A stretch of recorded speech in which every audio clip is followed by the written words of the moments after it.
Ano ba naman ang ating karapatang mang-akay ng sino man? Pare-pareho tayong makasalanan. Ang sabi sa John 1 verse 8, sino mang nagsasabing wala siyang kasalanan ay sinungaling.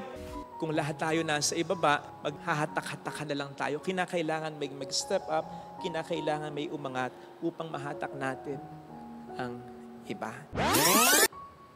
Our readings for today encourage us to do our best. Yung ibigay natin ang lahat ng makakaya natin sa lahat ng mga ginagawa natin. Sa pag-aaral, sa pagnenegosyo, sa pagtatrabaho, sa ating pakikipagkapwa-tao, sa ating mga mahal sa buhay, sa ibang tao, sa ating ministeryo, sa ating bukasyon, sa ating relasyon sa Panginoon. Sapagkat doing our best leads to best results. Mas marami tayong natutunan, mas nahon ang ating mga talents, mas nagiging maganda ang ating relasyon sa Diyos sa ating kapwa-tao, mas nagiging mabuting tao tayo. Hence, we become different from the rest. From the rest who are just content with what's happening in their lives. From the rest who just let things happen rather than making things happen. From the rest who live mediocre lives. Sa Tagalog, nagiging iba tayo. At diba, base sa ating expression, pag sinabing iba yan, ibig sabihin, the best yan. Ibang mag-aral yan. Ibang maglaro ng basketball yan. Ibang makisama yan. Ibang magtrabaho yan. Iba ang kabanalan yan. Iba ka tatay. Iba ka nanay. Anak, iba ka. Ibig sabihin, the best ka. At kailangan natin ng mga taong ganito will always give and do their best. Para maggabayan tayo sa mas magandang antas ng buhay. And I say, tayo, hindi lang sila, sapagkat sa tagumpay ng mga taong ibinibigay ang kanilang best, kasama, apektado ang ating buhay. Ngayon ay pinagdiriwang natin ang kapistahan ni San Juan Crisostomo. Saan siya nakilala? Sa kagalingan niya sa pagkasermon. Alam po ninyo, madali naman ding mag-sermon eh. Pinag-aralan naman namin ito sa loob ng maraming taon. Lalo pat kung matagal ka ng pare. Alam mo na ito eh, kahit nakapikit, kaya mong ipaliwanag. Pero kung paano mo sasabihin na maapektuhan ng tao, mamumove ang tao, makapag-iisip ang tao, ma-relate ng tao yung salita ng Diyos bilang buhay sa kanyang buhay, yun ang mahirap. Kinakailangan mong ibigay ang best mo at yun, San Juan Crisostomo.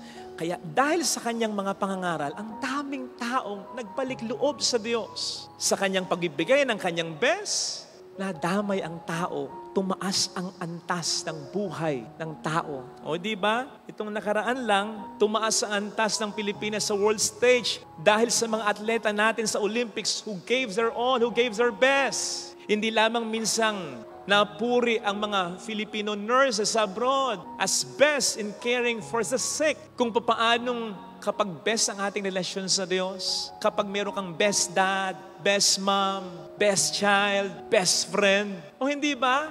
Laging may bright spot sa buhay, sa kabila ng mga problema. May stabilizer, may kasama ka, may aasahan ka, may pagmamalaki ka, may suporta ka. Iba ang pakiramdam whenever a best person in our life is around. Damay tayo sa kanilang tagumpay. Ito ang nakita ko na isa sa mga sinasabi ng ating Panginoon sa Ebanghelyo. Kailangan natin ng mga taong ganito na aakay sa atin sa magandang antas, kalidad ng buhay. Not just materially, but also spiritually.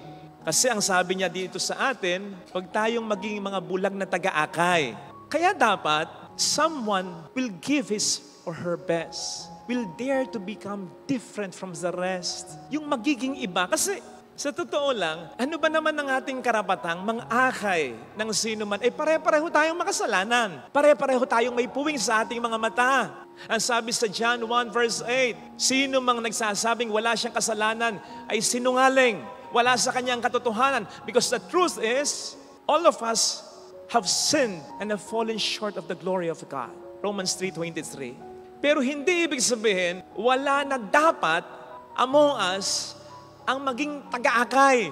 Sapagkat kung wala sa ating aakay, ay daig pa natin ang may bulag na taga-akay. Sapagkat pare-pareho lang tayong magiging bulag na taga-akay, mas lalong walang malarating ang ating buhay. We need guides. We need people who will step up, who will give their best, who may not necessarily be sinless on this side of life, but by giving their best to sin less. Hindi mangyayari na wala sa atin o magkakaroon sa atin ng taong walang kasalanan. Lahat tayo makasalanan. Pero po pwedeng mayroong gawin ang lahat ng kanyang magagawa para kung magkaroon man siya ng kasalanan ay kaunti lang.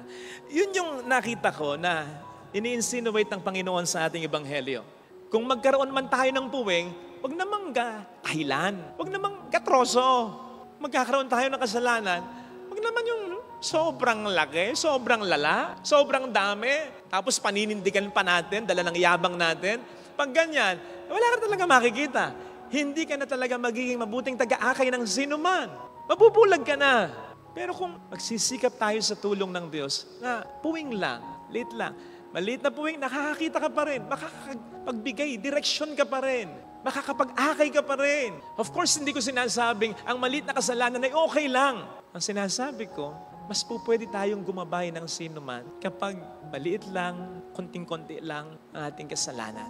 At yun ay mangyayari if we'll always give our best. Kaya nga po, sa ating unang pagbasa, pansinin po ninyo, yun din ang encouragement sa atin. Run as to win. Tumakbo daw tayo para manalo. It's one way of saying, we always give our best so that we will become the best person God wants us to be. Upang mas matupad ang mga best things na balakin niya sa buhay natin na makakaapekto sa buhay ng mga tao sa paligid natin. Walang mangyayari kung pare-pareho lang tayo. Pare-pareho lang na makasala, pare-pareho lang hindi pwedeng maging taga-akay. Tingnan po ninyo ang bansa natin. Hindi ko alam kung nasabi ninyo sa sarili niyo o nasabi niyo sa iba, pare-pareho lang ang mga namumuno sa atin. Mapapalitan pero gayon din. Also alam naman natin, meron din namang iba who are giving their best sa public service. Best sa integrity, best sa serbisyo, best sa paglilingkod. The thing is, alam natin, kaya masyado silang na-overpower ng mga tiwali. Na tayo rin naman na may kasalanan. Sapagkat tayo nagluluklok sa kanila sa kapangyarihan. At tayo rin naman ang hindi nagde-demand sa kanila na ibigay nila ang best sa paglilingkod nila. Marami sa atin, mangitian lang, makamayan lang, mabigyan lang ng konting pera, okay na.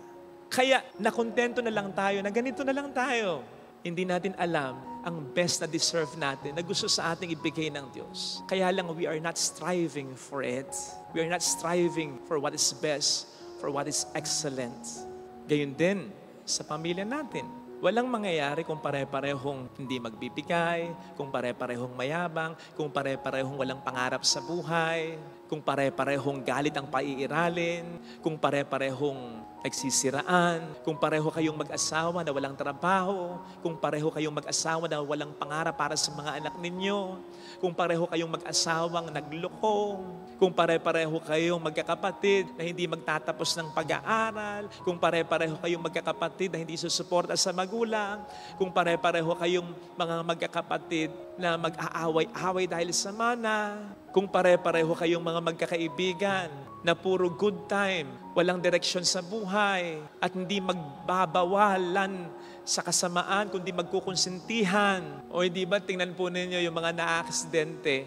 Halimbawa, pagkatapos ng mag-inuman, kung meron bang matinu-tinu dyan na hindi lasing, paalisin ba niya yung nagsasabing, alis na ako, away na ako, alam mo magdadrive ng motor. Kung may matinu dyan, kung may hindi lasing dyan, sabi, wag kang malis, lasing ka eh. Hindi, pare-parehong lasing. Sige, pare, ingat ka. Ingat, lasing ka eh. Walang mangyayari. Kung pare-parehong hindi mag-aalaga sa magulang, kung pare-parehong hindi magsisikap, kung pare-parehong kuripot at hindi magbibigay. Di ba? Kaya nga, kadalasan ang daing na mga breadwinner ng pamilya, bakit puro na lang ako? Ang bigat-bigat na ng balikat ko. Kaya bigat-bigat ang breadwinner kasi nga, lahat dapat nagbibigay ng best nila. Kaya lang yung iba makasarili, mayabang, iniisip ang sarili bago ang pamilya, bago ang iba. Kaya huwag ka na rin nagtaka kung bakit ikaw yung napapagod. Kasi ikaw yung nagiging iba. Alam po ninyo, isa sa mga senyalis daw ng katapusan ng mundo ay yung magkakaroon na ng mga bulag na taga-akay, yung mawawala na yung tao ng mga gagabay, yung lahat tayo magiging pare-pareho na lang, na wala ng pagpapahalaga sa katotohanan, na ang lahat ay magiging masama na lang, na ang lahat ay mamumuhay na sa kasalanan. Yun daw, isa yun sa magiging katapusan. In the same vein of thought, na magiging katapusan ng ating bayan, ng ating pamilya, ng ating buhay, maging ng ating pananampalataya, kung wala nang magbibigay ng best nila, kung wala nang magde-dare to become different, kung wala nang magsasakripisyo upang maging iba. Kung lahat tayo nasa ibaba, maghahatak-hatakan na lang tayo. Kinakailangan may mag-step up, kinakailangan may umangat upang mahatak natin ang iba. Ito sana mga kapatid ang ating ipagdasal sa ating banal na misa. Amen.